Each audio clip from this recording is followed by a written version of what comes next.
the abortion issue because, to be honest, I'm an independent. I'm on the fence. I'm like learning, and so I'm looking around at everybody. So, my question is, what's your feeling about it? Hey Juan, Laura's calling you. Yeah, I think she didn't help with the kids. I think they're all She's here. texting me right now. I was talking to Stan. She was texting me. Give me 1 second. Sure. Arizona congressional candidate Juan Ciscomani catches a convenient bout of amnesia when approached with a simple question from an independent voter about his abortion stance. Fortunately, his team showed up in the nick of time to remind him that a woman needs help with the kids.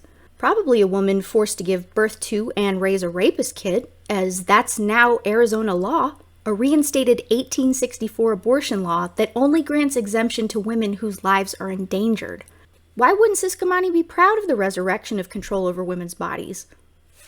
Wouldn't he want to brag about it to potential voters like the one in this video? Well, when a well-known Republican senator, whose name rhymes with cringy spam, gives the game away, that Republicans never actually wanted to leave abortion to the states. I think states should decide the issue of marriage and states should decide the issue of abortion. I think we should have a law at the federal level that would say after 15 weeks, no abortion on demand. And Democrats are still raw over the Dobbs ruling. Pushing the pro-life agenda can be political suicide. So even though what Graham said is what Ciscomani and others believe, they're begrudgingly staying tight-lipped in the short term to keep moderates and independents interested. It's pathetic and insulting to voters' intelligence, and Representative Alyssa Slotkin saw right through this scheme for power. Watch how she calls out their hypocrisy, especially when it comes to their loved ones and the beloved veterans. You want to ban all abortions. That is your goal. Many of you have been open about that. And if you flip the House, we know that you will put forward a full ban on all abortion for all states. You've been clear about it. You want to turn a veterans bill into an abortion bill, let's do it. Not one of you are a medical doctor.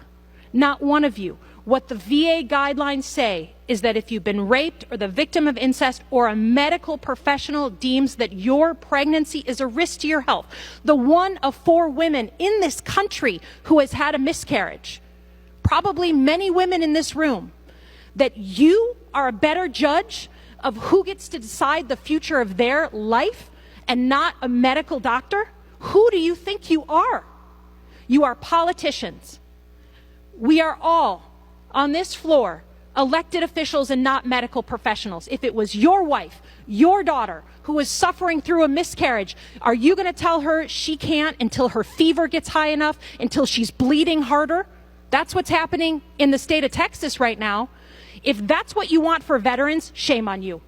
Shame on you. So the Dems get a win pretty close to election time, and Republicans are pissed at the setback because maybe they could have had a lock on the House and Senate. The medieval hardliners are shamelessly calling Graham a saboteur of their evil plan. Why is Lindsey Graham, 25 days out from ballots going out, galloping in and saying, we need a federal abortion ban? Really, where have you been, Lindsey Graham?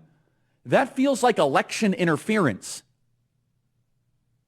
And I say this as someone who is so pro-life. I would love a total abortion ban. 15 weeks is not enough, but I'm also not dumb. You know, it's almost like he wants Republicans to lose.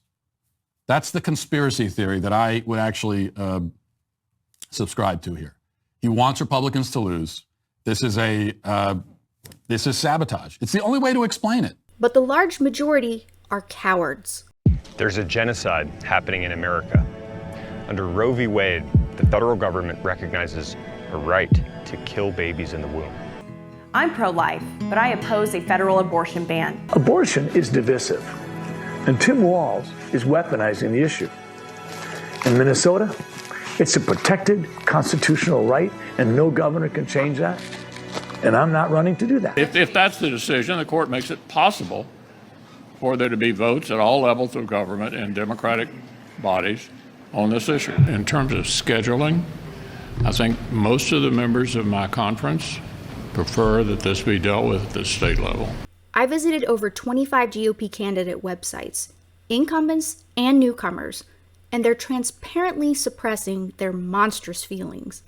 None of the major congressional candidates disclosed how they would use the government to take care of babies. Half made no mention of their stance on abortion. The rest used ambiguous statements like, "I will always protect the life of the unborn." 2 candidates had donation paywalls to their websites, and another 2 brag about how they're rated 100% by the pro-life version of the NRA, the National Right to Life. And now, Republicans are in lockstep with Herschel Walker despite written and verbal confirmation that he paid for an abortion for one of the mothers of his children. If Republicans' backtracking didn't clue you in to their ultimate motivation and feelings on abortion, this has to. Pro-life is and always was a political tool, a moralistic narrative to get Republicans ultimate power.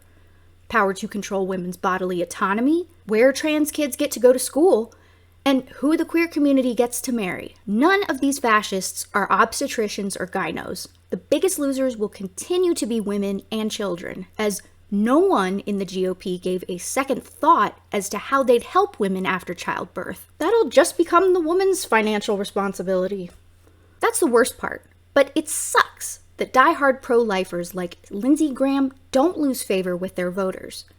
That the GOP cowards are deflecting, waiting out the shelf life of Graham's damage until they gain majority status across the board, and then can federally ban abortion. Or they're just brazenly telling us it's all about seizing power. This has been the long game, the war they plan to win, even though they lost a pre-midterm battle. And they're expecting us to believe a federal ban is the line that won't be crossed?